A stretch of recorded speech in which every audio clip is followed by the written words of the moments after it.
नमस्कार। तर मागच्या व्हिडिओमध्ये मी तुम्हाला कांदा वडा कसा बनवायचा किंवा सांडगे ते दाखवलं होतं आणि तर या रेसिपी मी पूर्ण गावरान पद्धतीने रस्सा वडा तुम्हाला इथे करून दाखवणार आहे। रेसिपी लवकरच चालू करूया, पण त्यापूर्वी तुम्ही अजून मनीज रेसिपी या मराठी कुकिंग चॅनलला सबस्क्राइब केलं नसेल तर लवकर सबस्क्राइब करा आणि बेलच्या आयकॉनला प्रेस करून ठेवा।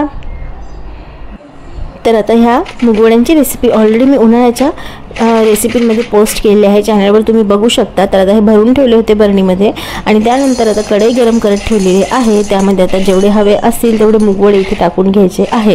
जेव्हा कांदा वडा करतो तेव्हा थोडेसे जास्त लागतात आणि जेव्हा रस्सा करतो तेव्हा थोडेसे कमी लागतात मुगवडे। तर मेंबर्सनुसार तुम्ही क्वांटिटी तुमची ॲडजस्ट करू शकता। त्यामध्ये थोडंसं तेल टाकून घेतलेलं आहे। आता याला व्यवस्थित असं खरपूस भाजून घ्यायचं आहे, थोडासा कलर चेंज होऊस तर आता तुम्ही बघू शकता लगेचच 1 ते 2-3 मिनिटात हे वडे भाजल्या जातात। त्यामुळे याला कंटिन्यूअस हलवत राहायचं आहे, गॅस लावून सोडून द्यायचा नाही, नाही तर वडे जळतील। तर आता याला खरपूस असा ब्राऊन रंग येत आहे। त्याचबरोबर मी इथे बनवलेली आहे शेवयाची खीर। आज मी इथे हे यासाठी दाखवत आहे कारण मी पूर्ण पारंपरिक पद्धतीने गव्हाला पाणी लावून शेवया घरी कशा करायच्या ती रेसिपी फुल टाकलेली आहे। ते जर तुम्ही बघितली नसेल तर चॅनलवर जाऊन नक्की बघा। आणि असं पण उपवास होता आज माझ्या मिस्टरांचा, म्हणून मी खीर पण बनवलेली आहे। आणि आता मुगवडे बघू शकता एकदम छान असे खवंग भाजत आलेले आहे।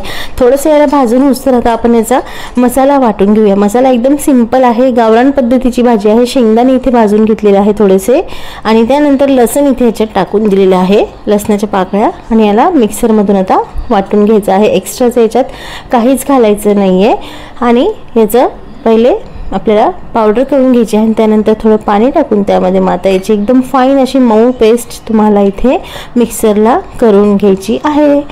तर आता इथे मस्त अशी मऊ पेस्ट इथे भाजीसाठी बनवून तयार झालेली आहे। एकदम कमी साहित्यामध्ये आणि झटपट ही भाजी बनते, तर नक्की करून बघा। या पद्धतीने खूप छान लागते। यातच दुसरा एक रस्स्याचा प्रकार असतो, तो जर तुम्हाला बघायचा असेल तर कमेंट करून सांगा, मी करून दाखवेल एखाद्या दिवशी।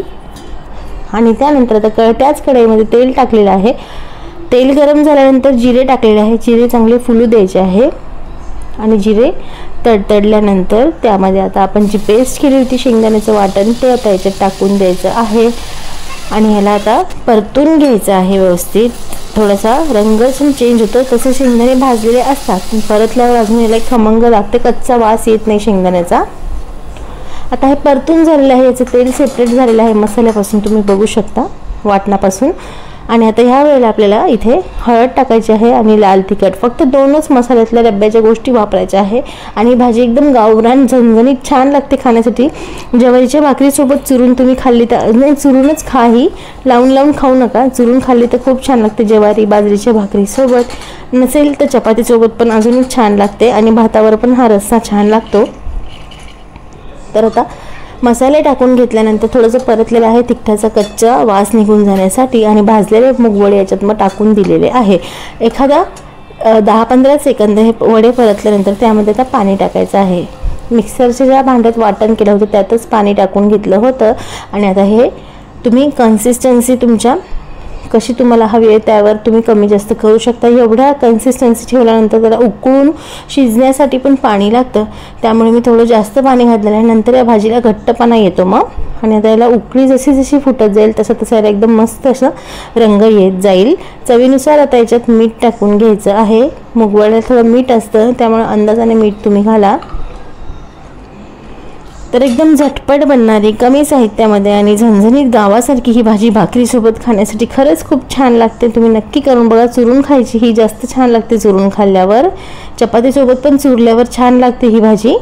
आणि आता हिला उकळून तर शिजत आलेले आहे वडे, त्यानंतर थोडीशी कोथिंबीर इथे टाकून द्यायची आहे कारण कोथिंबीरीने एक छान फ्लेवर लागतो त्याला खूप। आणि आता भाजी इथे मस्त आता शिजलेली आहे, गॅस बंद केलेला आहे मी आणि थिकनेस तुम्ही भाजीला बघू शकता आता व्यवस्थित आलेला आहे, ना जास्त घट्ट ना जास्त पातळ। जास्त घट्ट केलं तर शेंगदाण्याचे वाटण असल्यामुळे ते चांगले लागत नाही, त्यामुळे कन्सिस्टन्सी तुम्ही ह्या प्रकारचीच ठेवा।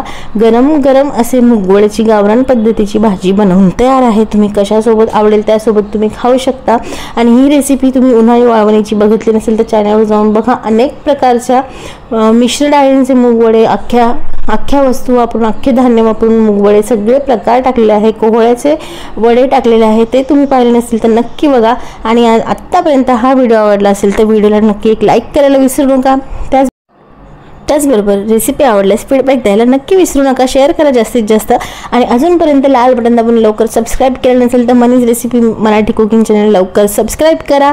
बेलच्या आयकॉनला नक्की प्रेस करून ठेवा, छान छान रेसिपीज मग तुमच्या मिस होणार नाही. तर आता ही रेसिपी तुम्ही नक्की करून बघा. तोपर्यंत भेटूया पुढच्या छान नवीन वेगळ्या रेसिपीसोबत शॉर्ट्समध्ये. तोपर्यंत बाबा.